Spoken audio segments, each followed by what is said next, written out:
इस कहानी के सभी पात्र और घटनाएं काल्पनिक है। इसका किसी भी व्यक्ति या घटना से कोई संबंध नहीं है। इस कहानी का उद्देश्य किसी भी जाति, धर्म आदि की भावनाओं को ठेस पहुंचाना नहीं है। यदि किसी व्यक्ति से इसकी समानता होती है तो उसे मात्र एक संयोग कहा जाएगा। मोहित इससे पहले कार से बाहर आता राज ने कहा, अब तुम बैठ गए हो तो बैठे रहो, दुआ दूसरी कार में आ जाएगी। ईशा ने राज की बातों पर हामी भरते हुए कहा, हाँ मोहित, दुआ दूसरी कार में आ जाएगी, कुछ घंटों की तो बात है। दोनों की बातों ने मोहित को खामोश कर दिया था, पर उसका दिल मान नहीं रहा था दुआ को अकेला छोड़ने के लिए। एक अजीब सी बेचैनी ने मोहित को घेर लिया। इधर राज ने ड्राइवर को इशारे कर जाने के लिए कहा। मोहित, जिसने कुछ सोचने हुए कुछ कहने के लिए बोलना चाहा ही था कि तभी ध्यान गया कि वो दुआ को वहां छोड़ आगे निकल आए। मोहित के शब्द उसके मुंह में ही रह गए। राज ने इशारे कर दुआ को चलने के लिए कहा और उसका बैग ले लिया।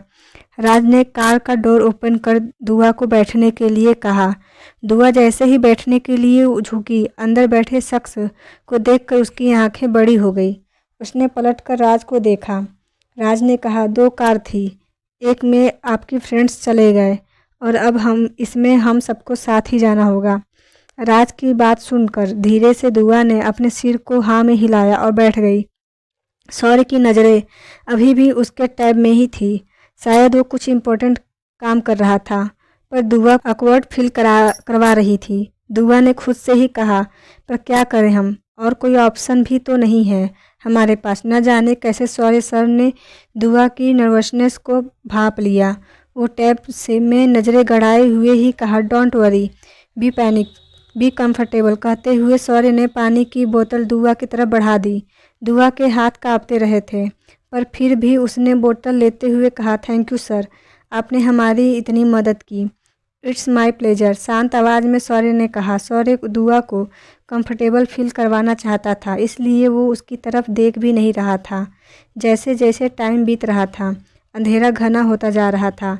दिन भर घूमने और शॉपिंग की वजह से दुआ इतनी ज़्यादा थक गई थी कि इस पॉश कार में बैठते ही उसे नींद आने लगी थी। काफ़ी देर तक दुआ कोशिश करती रही कि वो ना सोए, पर ज़्यादा थकान की वजह से खुद को कंट्रोल नहीं कर पाई और सो गई। दुआ के सोते ही सौर्य ने अपनी नज़रें तिरछी कर दुआ को देखा, जो उससे काफ़ी दूर होकर बैठी थी और विंडो से सिर को टेक लगाए सो रही थी। सौर्य, जो दुआ को देखकर पलकें झपकाना ही भूल गया था, उसने नज़रें दुआ के चेहरे को एक्सप्लोर कर रही थी। दुआ का फेस कट बहुत ही खूबसूरत था, बिना मेकअप के भी दुआ बहुत खूबसूरत लग रही थी। सौर्य की आंखें दुआ के चेहरे पर ही घूम रही थी। आंखों से होते हुए सौर्य की नज़रें दुआ के गाल पर उस छोटे से काले तिल पर गई, जो चांद से चेहरे पर नज़र के टिके समान था। दुआ को देखते हुए सौर्य ने मन ही मन खुद से कहा, इतनी इनोसेंट हो तुम, तुम्हारी इस मासूमियत को संभालने की जिम्मेदारी आज से मेरी है। सौर्य का ध्यान फ़ोन के बीप के साउंड से टूटा। सौर्य ने देखा राज का मैसेज था, जो आगे सीट पर बैठा मैसेज कर रहा था। अब खुश है ना तू? राज का मैसेज पढ़ते हुए सौर्य ने बैक व्यू मिरर में राज को देखा और उसे देखकर स्माइल कर रहा था। सौर्य ने राज को घूरते हुए डोर पर लगे एक बटन को प्रेस किया। सौर्य ने के बटन प्रेस करते ही कार में पार्टीशन हो गया। एक ब्लॉक कॉलर के डोर ने आगे और पीछे के दो हिस्से दो पार्टों में बांट दिया। सौर्य अब आराम से पीछे बैठा दुआ को देख रहा था और अब राज भी उन्हें नहीं देख पा सकता था। राज सौर्य की इस हरकत पर स्माइल करने खुद को रोक नहीं पाया था।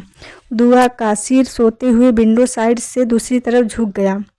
सौर्य ने जब ये देखा तो उसके थोड़ा करीब बैठ गया। दुआ के सिर को सौर्य के कंधे पर सहारा मिल गया। सौर्य दुआ को अपने आराम से सोते देखकर धीरे से मुस्कुराया और वापस से अपने टैब में काम करने लगा। दुआ उसके कंधे पर सिर रखकर आराम से सो रही थी। करीब 1 घंटे बाद अचानक से कार के ब्रेक लगे और तभी सौर्य के फ़ोन के ने फिर से बीप की आवाज़ की। सौर्य ने देखा फिर से राज का मैसेज, बहुत ज़्यादा ट्रैफिक है, शायद कोई एक्सीडेंट हो गया है, कम से कम 3 से 4 घंटे लगेंगे ट्रैफिक क्लियर होने में। मैं चॉपर मंगवाऊँ क्या? सौर्य ने एक नज़र दुआ को देखा, जो अभी भी सुकून से सो रही थी। सौर्य ने सिर्फ एक वर्ड में रिप्लाई किया, नहीं। राज शौर्य का मैसेज देखकर हल्का सा मुस्कुराया और कहा, कल तक इस इंसान को एक भी सेकंड वेस्ट करना पसंद नहीं था, आज 4 घंटे वेस्ट करने के लिए तैयार है। शौर्य ने काम करते हुए ही तिरछी नज़रों से दुआ को देखा। वो अभी भी सो रही थी। दुआ के बाल को उसके चेहरे पर आ गए थे। शौर्य ने हाथ में पकड़ा टैप साइड में रखा और दुआ के बालों को साइड करने के लिए अपने हाथ आगे बढ़ाए। शौर्य को ऐसा करते हुए झिझक बिल्कुल भी नहीं हो रही थी। वो मान चुका था दुआ उसकी है। शौर्य की सख्त उंगलियों ने बालों को हटाते हुए दुआ के गाल को छुआ। दुआ की स्किन किसी 1 साल के बच्चे जैसी कितनी सॉफ्ट थी। शौर्य ने जैसे ही दुआ के बालों को कान के पीछे किया, दुआ धीरे से कसमसाई। उसे हिलते देख शौर्य ने तुरंत अपने हाथ पीछे खींच लिए और अपनी नज़रें सीधी कर ली। शायद हम काफ़ी देर से सो रहे हैं, सोचते हुए दुआ ने अपनी आंखें खोली और आंखें खोलते ही उसे एक झटका लगा। ये क्या, हम शौर्य के सर के कंधे पर सिर रखकर सो रहे थे। दुआ ने धीरे से कहा और अपने चेहरे और आंखों में डर लिए नजरें ऊपर कर शौर्य को देखा। शौर्य को अपने टैब में डूबा देखकर दुआ जल्दी से उससे दूर हो गई। उसके मुंह से आवाज़ तक नहीं निकल रही थी। वो बोलने की कोशिश कर रही थी कि तभी शौर्य ने कहा, उठ गई तुम। आवाज़ सुनकर दुआ ने उसकी तरफ देखा। वो अभी भी टैब में ही देख रहा था। दुआ ने झिझकते हुए कहा, सॉरी सर, वो हमें ट्रेवलिंग में नींद बहुत आती है। शौर्य ने दुआ की तरफ बिना देखे जवाब दिया, इट्स ओके, तुम्हें सारी बोलने की ज़रूरत नहीं है। आगे किसी का एक्सीडेंट हो गया है। अब जब तक रास्ता क्लियर नहीं होगा हमें यहीं इंतज़ार करना होगा। शौर्य की बातें सुनकर दुआ ने हैरानी से अपने सामने बैठे शख्स को देखा जो मुंह के से बोल तो रहा था पर उसका सारा ध्यान उसके टैब में था। पता नहीं क्यों पर दुआ को शौर्य का ये अंदाज़ा पसंद आ रहा था। कितने डिटर्मिनेट हैं ये अपने काम को लेकर, तभी तो एशिया के नंबर 1 बिजनेसमैन हैं ये। दुआ, अगर तुझे इनके जैसा बनना है तो तुझे भी इतने ही डिटर्मिनेशन के साथ काम करना होगा। मन ही मन दुआ ने खुद से कहा और इधर उधर देखने लगी। ये कार कितनी बड़ी है और इसका डिज़ाइन कितना यूनिक है। ऐसी कार तो हमने मैगजीन में भी नहीं देखी। कार का एक्सप्लोर करते हुए दुआ खुद से ही कह रही थी। तभी एक सालो, नहीं सर, हमें भूख नहीं लगी है। पिछले 3 घंटे से हम सफ़र कर रहे हैं और 2 घंटे से तुम सो रही हो। टोटल 4 घंटे। आई एम श्योर तुम्हें भूख लगी होगी, कुछ खा लो। एक क्या आदमी है ये, हमारी भूख के लिए इतनी कैलकुलेशन चला। दुआ, कुछ खा ही लेते हैं, भूख तो सच में लगी है हमें। वैसे कुछ भी कहो, सारे सर की लोगों को एक नज़र में देखकर उनका हाल जानने के कमाल टेक्निक रखते हैं। कहते हुए दुआ ने फ्रिज ओपन किया। रेड वेलवेट केक से ये हमारा फेवरेट है। अपने मनपसंद केक को देखकर हम खुशी से पागल ही हो गए थे। हम ये भी भूल गए थे कि हम किसके साथ हैं। जैसे ही हमें शौर्य पर सर का ख्याल आया, हमने तिरछी नज़रों से देखा। शौर्य सर हमें ही देख रहे थे। क्या हो तुम दुआ, ऐसे कौन रिकता है? क्या सोचेंगे सर हमारे बारे में? उन्हें तो यही लगेगा ना, ये केक हम पहली बार देख रहे हैं। दुआ ने गुस्सा करते हुए खुद से ही कहा और एक झूठी मुस्कान लेकर शौर्य की तरफ देखा। अभी भी उसे ही देख रहा था। उसी झूठी मुस्कान के साथ दुआ ने फिर से कहा, वो ये हमारा फेवरेट है, इसलिए हम एक्साइटेड हो गए। शौर्य ने हम कहा और वापस से अपना काम करने लगा। क्या इत्तेफाक है ना, भूख लगने पर हमें हमारी मनपसंद का केक मिल गया खाने के लिए। दुआ ने खुद से ही कहा और खाने लगी। दुआ, जिसे ये सब इत्तेफाक लग रहा था पर वो सब शौर्य की एक सोची समझी साजिश थी। जब राज ने दुआ की फाइल शौर्य के सामने रखी, उस फाइल में दुआ की सारी इन्फॉर्मेशन थी। उसे खाने में क्या पसंद है, कहाँ घूमना पसंद है, क्या हॉबीज़ है, सब उसकी हर छोटी से छोटी चीज़ों के बारे में उस फाइल में लिखा हुआ था। शौर्य के कहने पर राज ने बस एक ड्राइवर को टाइम से पहले निकलने के लिए कहा। दुआ को हालातों के सामने झुककर खुद शौर्य के पास आना पड़ा, उसे लिफ्ट मांगने के लिए। ये रेड वेलवेट केक भी शौर्य के कहने पर राज ने रखवाया था। दुआ ने जैसे ही केक की बाइट ली, उसे ख्याल आया, अरे सर, तो हमने पूछा ही नहीं। क्या यार दुआ, जिनका केक खा रही है कम से कम उनसे एक बार पूछ तो लो, वो खाएंगे या नहीं। खुद को डांटते हुए दुआ ने शौर्य की तरफ देखा और कहा, सर आप नहीं खाएंगे, तुम खा लो। क्या हमारी शक्लें इतनी बुरी है, ये हमें देख भी नहीं रहे? जवाब दे सकते हैं ना, खुद दुआ ने खुद से ही कहा और वापस से खाने लगी। दुआ काफ़ी देर तक कार में ही बैठी थी। कार की विंडो भी सारी बंद थी और पर्दे लगे हुए थे, तो बाहर का भी कुछ नहीं दिख रहा था। उसे अब घुटन होने लगी थी। उसने उस आदमी को देखा जो अभी भी अपने काम में लगा था। क्या काम के अलावा इन्हें कुछ और नहीं दिखता? छोड़ ना दुआ, तू क्यों इतना सोच रही है? बस एक बार दिल्ली पहुंच जाए, फिर ये अपने रास्ते, हम अपने रास्ते। सर, क्या हम बाहर जा सकते हैं? दुआ ऐसे शांत और नहीं बैठ सकती थी, तो उसने पूछ ही लिया। नहीं, बाहर बहुत क्राउड होगी, सौर्य ने कहा और वापस से अपना काम करने लगा। कार साउंड प्रूफ थी, तो उन्हें बाहर का शोर बिल्कुल भी सुनाई नहीं दे रहा था। पर सर, अगर हम थोड़ी देर तक और यहीं बैठे तो हम मर जाएंगे। हमें इतनी शांति नहीं पसंद, दुआ ने कहा और सौर्य के कुछ कहने का इंतजार करने लगी। सौर्य ने अपना टैब साइड में रखा और दुआ की तरफ देखकर कहा, तो तुम बाहर जाना चाहती हो? सौर्य ने पूछने पर दुआ ने धीरे से हाँ में सर हिला दिया। ठीक है, पर तुम अकेली नहीं जाओगी, मैं भी साथ चलूँगा। सौर्य की बातों पर दुआ ने धीरे से अपना सर हिला दिया। दुआ ने डोर को अनलॉक करने के लिए हाथ आगे बढ़ाया, तभी रुको। दुआ ने पीछे पलट कर देखा। सौर्य की 2 रंग वाली आंखें उसे ही घूर रही थी। क्या हुआ सर, तुम ऐसे नहीं जा सकती। दुआ आगे कुछ कहती कि तभी सौर्य ने टिश्यू बॉक्स से एक टिश्यू निकाला और उसकी तरफ हाथ बढ़ा दिया। ये देखकर दुआ थोड़ा पीछे हट गई। दुआ को पीछे होते देख सौर्य ने कहा, तुम्हारे चेहरे पर केक लगा है। कहते हुए सौर्य ने आगे बढ़कर दुआ के होठों पर लगे केक को साफ करने लगा। दुआ के होठों को देखकर एक बार फिर सौर्य को रात याद आ गई। उसे अपने होठों पर दुआ के होठों की गर्मी फील होने लगी। वो रात याद आ गई थी जब दुआ ने उसे अपनी सांसें दी थी। सौर्य जो आसानी से अपने चेहरे के एक्सप्रेशन को हाइड कर लेता था, वो उन पलों को याद कर मन ही मन मुस्कुरा रहा था, पर उसके चेहरे पर कोई एक्सप्रेशन नहीं था। दुआ आंखें बड़ी किए सौर्य को हैरानी से देख रही थी। अब चलो, सौर्य ने कहा तो दुआ का ध्यान टूटा।